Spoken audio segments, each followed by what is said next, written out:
بڑے بڑے اللہ کے ولی کہتے ہیں کہ عصر کی نماز پڑھنے کے بعد جو شخص قرآن پاک کی یہ سورت 4 بار پڑھ لیتا ہے، فرشتے ہاتھوں میں دولت لیے دوڑے دوڑے اس کے گھر آتے ہیں۔ بسم اللہ الرحمن الرحیم۔ ناظرین، قرآن مجید کی وہ سورت جسے نماز عصر کے بعد پڑھنے سے اللہ اس بندے کو اپنا دوست بنا لیتا ہے، اور یہ سورت وہی پڑھتا ہے جسے اللہ چن لیتا ہے۔ حضور پاک صلی اللہ علیہ وآلہ وسلم نے فرمایا کہ اس سورت کی تلاوت کو ترک نہ کیا کرو، کیونکہ اس کی تلاوت کرنے والے کو اللہ دوست رکھتا ہے اور اللہ اسے اپنے پسندیدہ بندوں میں شامل کر لیتا ہے۔ تو جو شخص ہمیشہ اس کی تلاوت کرتا ہے، اللہ قیامت کے دن اس کا نامہ اعمال اس کے دائیں ہاتھ میں دے گا اور وہ بغیر حساب کتاب کے جنت میں داخل ہوگا، اور آخرت میں اسے اتنا اجر ملے گا کہ وہ راضی ہو جائے گا۔ جیسا کہ آپ سب جانتے ہیں کہ قرآن کریم اللہ تعالیٰ کا کلام ہے، جو اس نے قیامت تک آنے والے انس و جن کی رہنمائی کے لیے ہمارے آخری نبی حضرت محمد مصطفیٰ صلی اللہ علیہ وآلہ وسلم پر وحی کے ذریعے نازل فرمایا۔ قرآن کریم اللہ تعالیٰ کی صفت ہے، مخلوق نہیں ہے، اور وہ لوح محفوظ میں ہمیشہ سے ہے۔ اللہ تعالیٰ کے جو فیصلے آسمانوں کے اوپر تحریر ہیں، وہ کسی بھی تبدیلی سے محفوظ ہونے کے ساتھ ساتھ شیاطین کے شر سے بھی محفوظ ہیں، اس لیے ان کو لوح محفوظ کہا جاتا ہے۔ اس کی شکل و صورت اور حجم کیا ہے ہم نہیں جانتے، مگر قرآن و حدیث کی روشنی میں ہم اس پر ایمان لائے۔ قرآن، جس کے معنی ہے بار بار پڑھی جانے والی کتاب، دنیا میں سب سے زیادہ پڑھی جانے والی کتاب قرآن کریم ہے، جس کے بغیر سمجھے بھی لاکھوں لوگ ہر وقت تلاوت کرتے رہتے ہیں۔ اللہ تبارک و تعالیٰ نے متعدد جگہوں پر اپنے کلام پاک کے لیے قرآن کا لفظ استعمال کیا، اور اللہ تعالیٰ نے قرآن کریم کو قیامت تک آنے والے انسانوں کی ہدایت کے لیے نازل فرمایا، مگر اللہ تعالیٰ سے ڈرنے والے ہی اس کتاب سے فائدہ اٹھاتے ہیں۔ ماہ رمضان کی ایک بابرکت رات لیلۃ القدر میں اللہ تعالیٰ نے لوح محفوظ پر آسمان دنیا پر قرآن کریم نازل فرمایا، اور اس کے بعد حسب ضرورت تھوڑا تھوڑا حضور اکرم صلی اللہ علیہ وآلہ وسلم پر نازل ہوتا رہا، اور تقریباً 23 سال کے عرصے میں قرآن کریم مکمل ہوا۔ قرآن کریم کا تدریجی نزول اس وقت شروع ہوا جب آپ صلی اللہ علیہ وآلہ وسلم کی عمر 40 سال تھی۔ قرآن کریم کی سب سے پہلی آیت غار حرا میں اتری، جو سورۃ الگ کی ابتدائی آیات ہے۔ اس پہلی وحی کے نزول کے بعد 3 سال تک وحی کا سلسلہ بند رہا۔ 3 سال کے بعد وہی فرشتہ غار حرا میں آیا، آپ صلی اللہ علیہ وآلہ وسلم کے پاس آیا اور سورۃ المدثر کی ابتدائی چند آیات آپ پر نازل فرمائی۔ اس کے بعد حضور اکرم صلی اللہ علیہ وآلہ وسلم کے وفات تک وحی کے نزول کا تدریجی سلسلہ جاری رہا۔ غرض تقریباً 23 سال کے عرصے میں قرآن کریم مکمل نازل ہوا۔ تلاوت قرآن ایک بہت ہی عظیم عبادت ہے۔ وہ قرآن کا پڑھنا ہو یا پڑھانا، سننا ہو یا سنانا، سب ہی ثواب کی کام ہے، اور تلاوت قرآن میں سب سے اہم بات یہ ہے کہ بندہ ایک حرف پڑھتا ہے لیکن 10 نیکیوں کا ثواب ملتا ہے۔ چنانچہ نبی رحمت صلی اللہ علیہ وآلہ وسلم کا فرمان ہے، جو شخص کتاب اللہ کا ایک حرف پڑھے گا اس کو ایک نیکی ملے گی جو کہ 10 کے برابر ہوگی۔ حضور اقدس صلی اللہ علیہ وآلہ وسلم نے فرمایا کہ بندے قرآن کے سوا کسی چیز سے خدا کا اتنا قرب حاصل نہیں کر سکتے جتنا قرآن مجید سے، یعنی تلاوت قرآن سے قرب حاصل کیا جا سکتا ہے۔ ناظرین، تلاوت قرآن دلوں کو سکون دیتی ہے، اپنے ساتھ برکت لاتی ہے، ایمان کی لذت ملتی ہے، اللہ تعالیٰ کی خوشنودی حاصل ہوتی ہے۔ قرآن کی تلاوت سارے غموں کو بھلا دیتی ہے، مصیبتیں ٹال دیتی ہے، آخرت میں نجات دلائے گی۔ تلاوت قرآن کرنے والا گویا اپنے رب سے مناجات کر رہا ہے۔ تلاوت قرآن عقل کو بڑھاتی ہے۔ اللہ تعالیٰ اپنے اخلاص کے ساتھ ہم سب کو قرآن پاک کی تلاوت کرنا نصیب فرمائے، آمین یا رب العالمین۔ حضور پاک صلی اللہ علیہ وآلہ وسلم نے فرمایا، بے شک دلوں کو زنگ لگ جاتا ہے۔ عرض کی گئی، یا رسول اللہ صلی اللہ علیہ وآلہ وسلم، ہم اس کی صفائی کس چیز سے کریں؟ ارشاد فرمایا کہ تلاوت قرآن پاک سے۔ تلاوت قرآن اور موت کو بکثرت یاد کرنے سے۔ قرآن پاک وہ واحد کتاب ہے جس کا پڑھنا، سننا، دیکھنا اور چھونا سامان نجات ہے، ذکر حکیم ہے اور صراط مستقیم ہے۔ اس کے فضائل بے شمار ہیں۔ قرآن پاک اللہ تعالیٰ کی نازل کرتا کتاب ہے۔ اس میں پوری انسانیت کے لیے رشد و ہدایت اور کامیابی کامرانی کا سامان موجود ہے۔ یہ کتاب بندوں کو خالق سے ملاتی ہے، گمراہوں کو صراط مستقیم کا پتہ بتاتی ہے، اجڑے دلوں میں ایمان و یقین کے سبزے اگاتی ہے، قلب و جگر کو تقوی اور طہارت کے نور سے منور کرتی ہے، مایوسی میں ڈوبی ہوئی زندگیوں میں امید کی شمع روشن کرتی ہے، روحانی اور جسمانی امراض کا صفایا کرتی ہے، پریشانیوں کو دور کر دیتی ہے، اور اس کے علاوہ نہ جانے کتنی صفات کی حامل یہ بے نظیر کتاب ہے۔ ناظرین، یوں تو انسانوں کی رشد و ہدایت کے لیے بے شمار متعدد صحیفے نازل کیے گئے، جن میں سے بیشتر حوادث کی نظر ہو گئے اور کچھ باقی رہے، تو وقت گزرنے کے ساتھ ساتھ ان میں تحریف و ترمیم ہوتی رہی، حتیٰ کہ وہ اپنی اصل شکل و صورت سے بالکل منحرف ہو گئے۔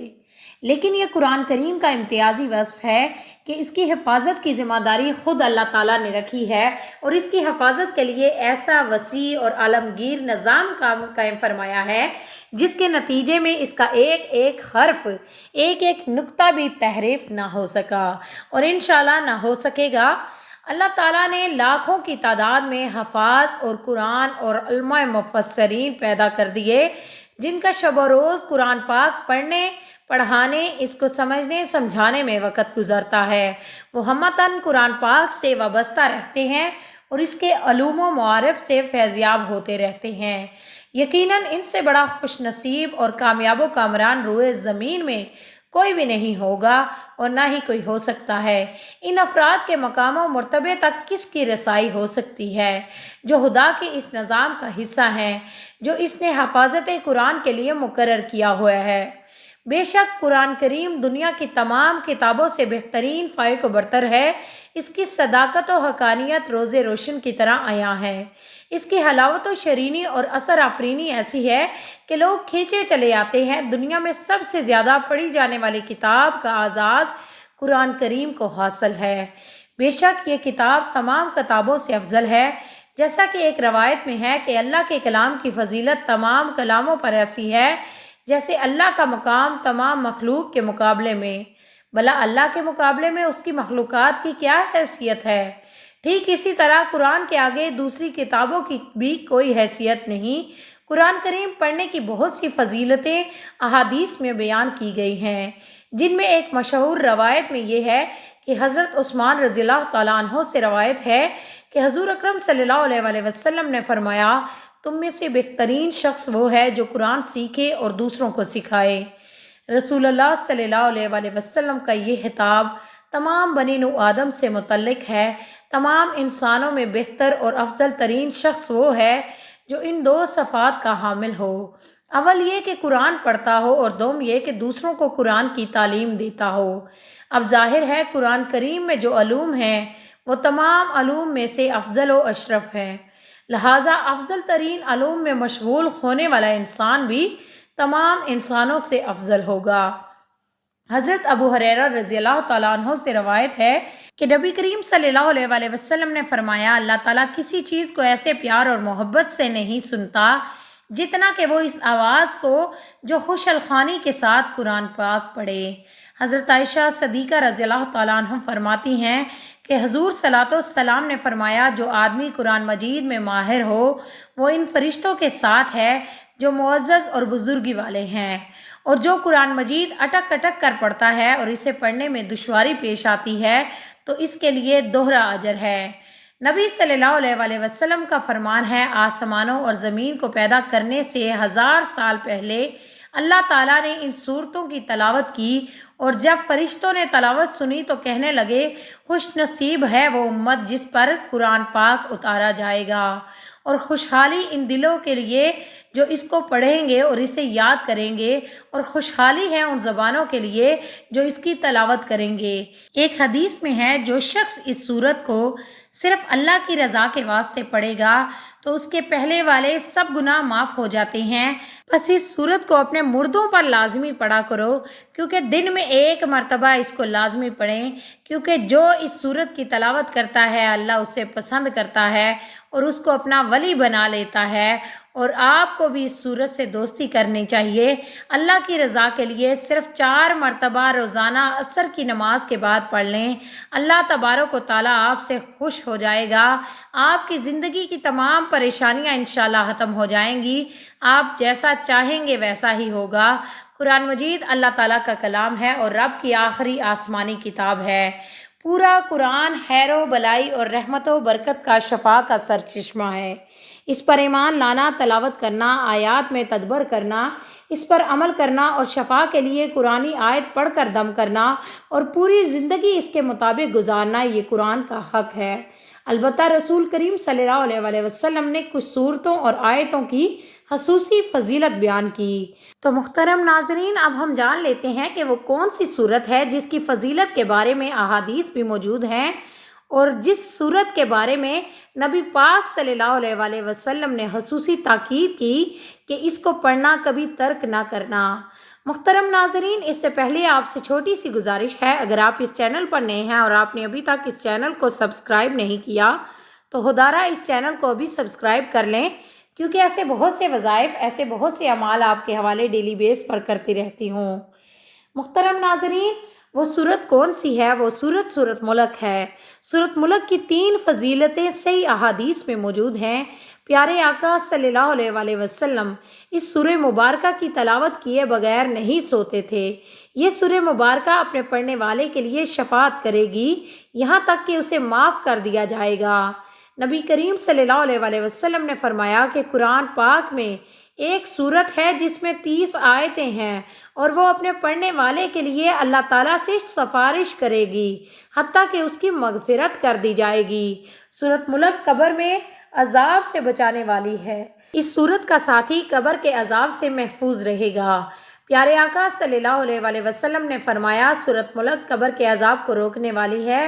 اس سورت کو سونے سے پہلے پڑھنے کی تلقین کی، چونکہ نیند موت کی طرح ہے، بلکہ اللہ کے رسول صلی اللہ علیہ وسلم نے سونے کی دعا میں نیند کو موت قرار دیا ہے، اور نبی اکرم صلی اللہ علیہ وسلم کا سونے کے وقت پڑھنے کے لیے انتخاب کرنے کی وجہ سے آخرت میں اس کے خصوصی فوائد ہیں، جیسا کہ دوسری اور تیسری فضیلت سے واضح ہے کہ یہ سورت عذاب قبر سے محفوظ رکھے گی اور آخرت میں مضبوط و شفاعت کی شکل میں نجات کا سبب بنے گی۔ گویا اس سورت کا اہتمام کرنے والا آخرت میں ہمیشہ کامیاب ہو جائے گا۔ ناظرین، سورت ملک کی فضیلت کا تقاضا ہے کہ ہم اس سورہ مبارکہ کو عصر کی نماز کے بعد پڑھنے کا اہتمام کریں۔ اس کی فضیلت اور بھی زیادہ ہے، جیسا کہ پیارے آقا صلی اللہ علیہ وسلم کا معمول تھا۔ اس سورت کی اہمیت کا راز کیا ہے؟ یہ قابل غور پہلو ہے۔ جب ہم اس سورت کی آیات پر غور کرتے ہیں تو ہمیں پتہ چلتا ہے کہ یہ سورت رب العالمین کی عظمت، بادشاہت، قدرت اور ربوبیت کی تعلیم پر مشتمل ہے۔ اس سے بندے کے دل میں خالق و مالک کا خوف اور اللہ کی تعظیم پیدا ہوتی ہے۔ اس سورہ مبارکہ میں اللہ نے تنہائی میں خوف الہی کے فوائد کا ذکر کرتے ہوئے فرمایا کہ بے شک جو لوگ اپنے پروردگار سے غائبانہ طور پر ڈرتے رہتے ہیں ان کے لیے بخشش ہے اور بڑا اجر و ثواب ہے۔ سورت ملک کی تلاوت کرنے سے نہ صرف آپ کے رزق میں کشادگی ہوتی ہے بلکہ قرضوں سے بھی نجات مل جاتی ہے۔ اسی طرح اور بھی کچھ فوائد ہیں۔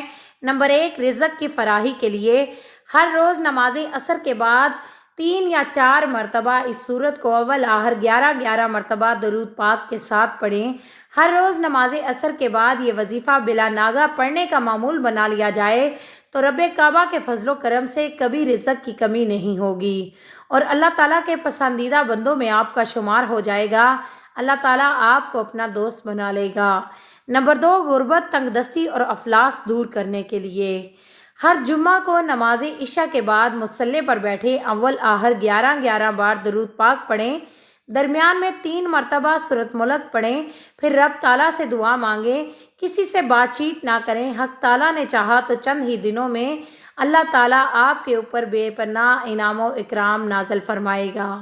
نمبر 3، دکان کاروبار میں برکت کے لیے باوضو حالت میں اول آخر 11 بار درود پاک پڑھیں اور پھر 7 مرتبہ سورت ملک پڑھ کر اپنی دکان کے مال پر دم کر دیں۔ اللہ تعالیٰ نے چاہا تو دکان خوب چلے گی اور گاہک وافر مقدار میں آئیں گے۔ نمبر 4، قرض سے نجات کے لیے جس کسی پر بہت زیادہ قرض واجب الادا ہو اور وہ قرض ادا کرنے کی طاقت نہ رکھتا ہو تو اسے چاہیے کہ وہ ہر نماز کے بعد اول آخر 11 مرتبہ درود پاک پڑھے اور پھر 1 مرتبہ سورۃ ملک پڑھے۔ حق تعالیٰ نے چاہا تو غیب سے قرض کی ادائیگی کا سامان پیدا ہو جائے گا اور پریشانی جاتی رہے گی۔ نمبر 5، جو شخص غربت و افلاس کا شکار ہو اسے چاہیے کہ ہر روز نماز فجر کے بعد 1 مرتبہ سورۃ ملک پڑھے۔ پردہ غیب سے ایسا سامان پیدا ہوگا کہ اس کی مالی پریشانی خوشحالی میں بدل جائے گی، گھر کے حالات بہتر ہو جائیں گے، مال و دولت کی ریل پیل ہو جائے گی۔ لیکن اس مقصد کے لیے بلا ناغہ سورۃ ملک کا ورد کرنا مطلوبہ مقصد کو پورا کراتا ہے۔ دعا ہے رب کریم میرا سنانا اور آپ کا سننا اپنی پاک بارگاہ الہی میں قبول و منظور فرمائے، جو مانگا مقدر فرمائے، جو نہیں مانگ سکے بن مانگے عطا فرمائے۔ محترم ناظرین، اگر آپ کو ہماری یہ ویڈیو پسند آئی ہے تو لائک کر دیں، اگر آپ چینل پر نئے ہیں تو چینل کو سبسکرائب کر دیں اور اپنے رزق میں برکت اور وسعت کے لیے اللہ تعالیٰ کے 99 ناموں میں سے کوئی ایک نام کمنٹ باکس میں لکھ کر ضرور شیئر کریں۔ اللہ تبارک و تعالیٰ ہم سب کا حامی و ناصر ہو، آمین۔ السلام علیکم ورحمۃ اللہ وبرکاتہ۔